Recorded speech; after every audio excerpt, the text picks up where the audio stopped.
अस्सलाम वालेकुम, बिस्मिल्लाहिर्रहमानिर्रहीम। डायफ्रैक्शन आज हमारा टॉपिक है। कंसीडर करेंगे आप एक रूम में बैठे हुए हैं और दूसरे रूम में एक म्यूज़िक प्लेयर या एक म्यूज़िक सिस्टम पड़ा हुआ है, और जैसे ही उसमें से आवाज़ निकलती है, वेव्स प्रोड्यूस होती हैं और वो आपके पास पहुंचती हैं दूसरे रूम में, आपको क्लियरली वो सुनाई देती हैं। हालांकि आप उस दरवाजे के सामने भी नहीं बैठे होते, लेकिन फिर भी वो आवाज़ आपको क्लियरली सुनाई देती है। अब ये क्यों सुनाई देती है? वो जो साउंड की वेव्स होती हैं वो वहाँ से बैंड होके आपके पास आती हैं, और ये जो बैंड होने का सिस्टम है इसको हम क्या कहते हैं? डायफ्रैक्शन।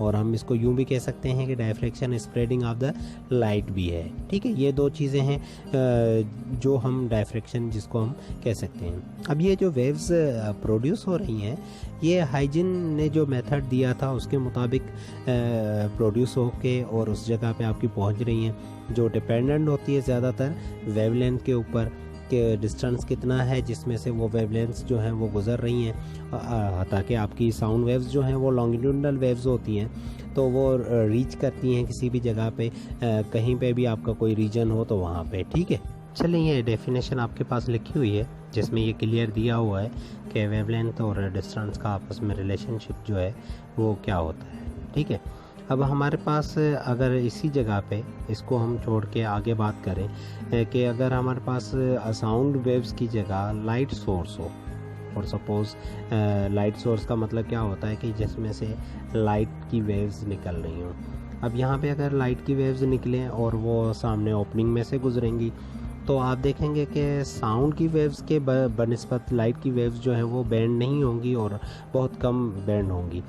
अब ये जो कम बैंड हो रही हैं, बाकी रीजन जो है वो डार्क होगा, और डार्क रीजन जो होता है उसको आपको पता है कि उसको हम डार्क शेडो भी कह सकते हैं या शेडो रीजन भी कह सकते हैं उसको हम।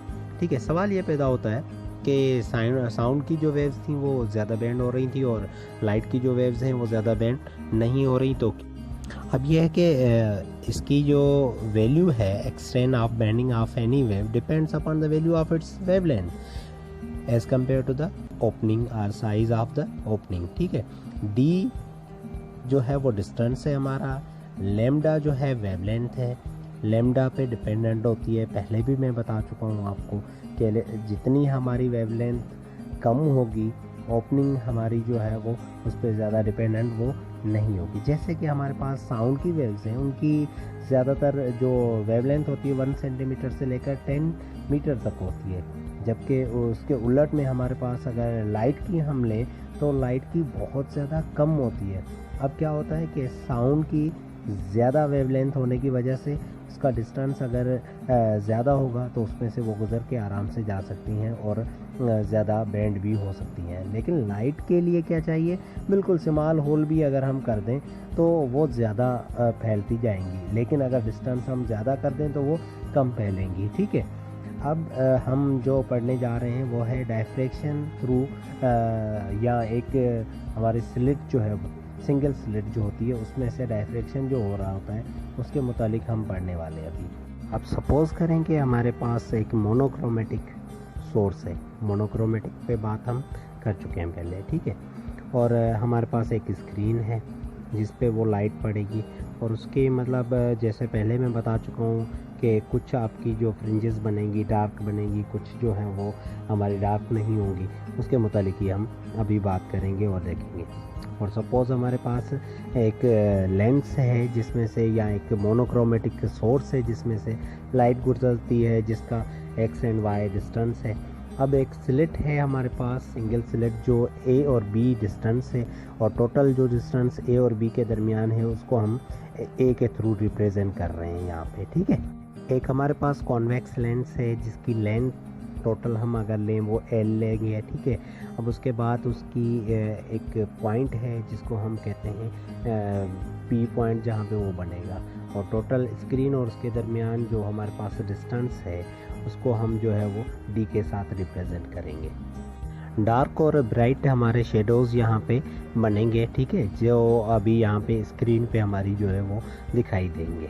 अब कंसीडर करें कि यहाँ से वेव्स हैं जो गुजर के जाती हैं किस में से, कॉन्वेक्स लेंस में से, और कॉन्वेक्स लेंस का काम क्या होता है, वो कन्वर्ज करता है, कन्वर्ज करके 0 पॉइंट पे देता है।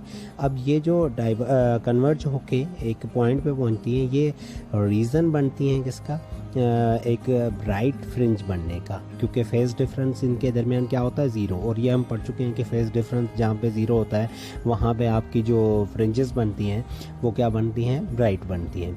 इसी जगह पे एक और पॉइंट है जिस पे हमारी जो है वो वेव्स बैंड होके और जाती हैं।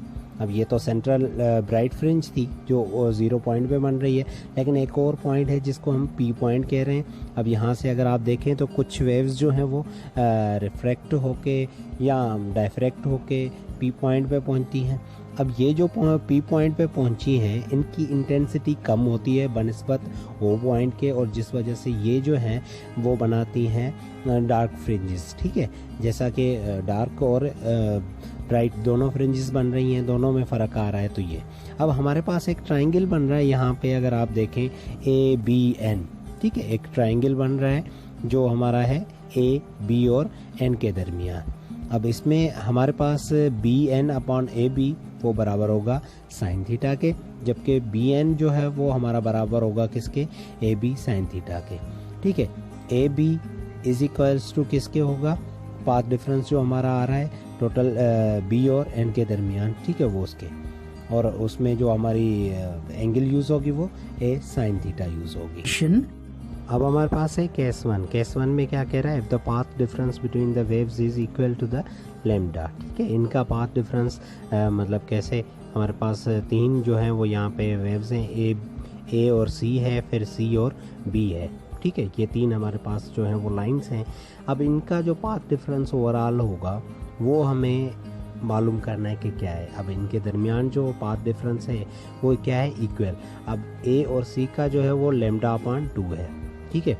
जो इनके दरमियान एंगल है, जो इनके दरमियान वेव लेंथ है वो क्या है, λ/2, ठीक है। उसके लिए फर्स्ट जो हमारी बन रही है वो, और इसकी मिनिमम हमारी इंटेंसिटी होगी, और फर्स्ट सेकेंडरी मिनिमम ये हमारी कहलाती है।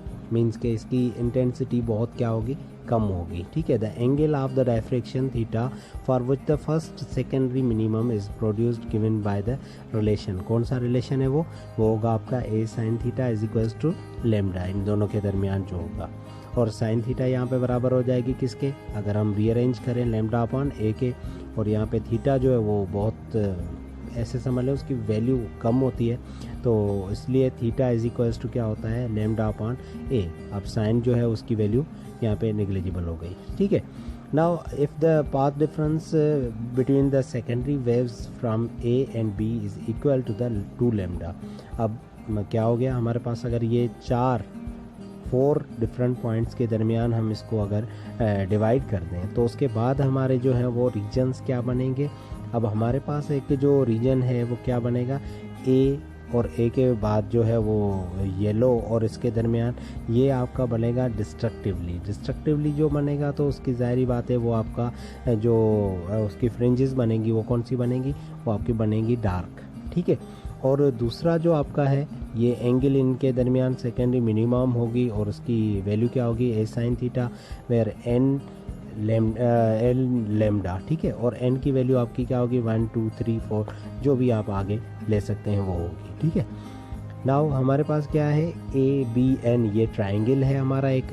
ये जो थर्ड हमारा जो है वो केस है जिसमें क्या कह रहा है, सेकेंडरी वेव A और B के दरमियान वो इक्वल टू है 3 λ/2 के, ठीक है। ये टोटल इसकी जो है वेवलेंथ वो हम जो ले रहे हैं वो क्या ले रहे हैं, 3 λ/2 ले रहे हैं यहाँ पे। फर्स्ट पार्ट जो है वो डिस्ट्रक्टिवली काम करेगा यहाँ पे जो येलो रीजन तक है, और सेकंड जो है वो कंस्ट्रक्टिवली करेगा। कंस्ट्रक्टिवली का मकसद क्या है कि वो कंस्ट्रक्ट करेगा तो ज़ाहिर बात है उसकी वैल्यू भी क्या हो जाएगी, ज़्यादा हो जाएगी। अब ये कुछ इस तरह से आपकी वेव्स बनती हैं। आप दरमियान में देखें सबसे ज़्यादा सुपरपोज्ड वेव्स आपकी बनी है, उसके बाद थोड़ी कम है, और आगे ऐसे ऐसे कम होती जाएंगी। तो मतलब जनरली अगर हम कहें कि the angle of diffraction for which the secondary maximum are produced is given by the a sin theta which is equals to 2n plus 1 lambda upon 2। फिर आपको पता है कि n की वैल्यू जो है वो चेंज होती रहती है, अपना जो है नंबर वो चेंज होता रहता है। ठीक है, तो ये यहाँ तक उम्मीद है आपको बात समझ में आ गई होगी कि किस तरह से वो सुपरपोज्ड आपकी वेव्स होती हैं जो सेंट्रल में होती हैं और वो मैक्सिमम होती हैं और आगे जो है वो कम होती हैं। अब इनकी जो विड्थ होगी, linear width of the general central maxima W is equals to 2D lambda upon D, where D जो है वो डिस्टेंस है आपका between the slit and the screen, A आपकी जो है विड्थ है। ठीक है, एंगुलर विड्थ किसके बराबर होगी, 2 लैम्डा अपॉन A के यहाँ पे। ठीक है, ये जो आपकी रीजन बन रहा है, द यूनिट एंगुलर जो आपके वैसे भी होता है उसका रेडियन ही होता है, आपको अच्छी तरह ये पता है कि कहीं पे भी एंगल ली जाती है तो उसका रेडियन होता है। अब ये जो वेव ओवरऑल आपकी बन रही है वो कुछ इस तरह से बन रही है जैसे आपके सामने अभी स्क्रीन पे मौजूद है, सुपरपोज। ठीक है, अब इसकी जो एंगल है वो ज़ाहिरी बात है साइन थीटा इसलिए ली जाती है क्योंकि आप देखें कि स्क्रीन के वो जो एंगल बन रही है वो 90 के एंगल पे बन रही है। ठीक है, अब इसमें जो आपकी डिफरेंट पॉइंट्स पे वेव्स बनेगी उनकी वैल्यूज़ डिफरेंट होंगी।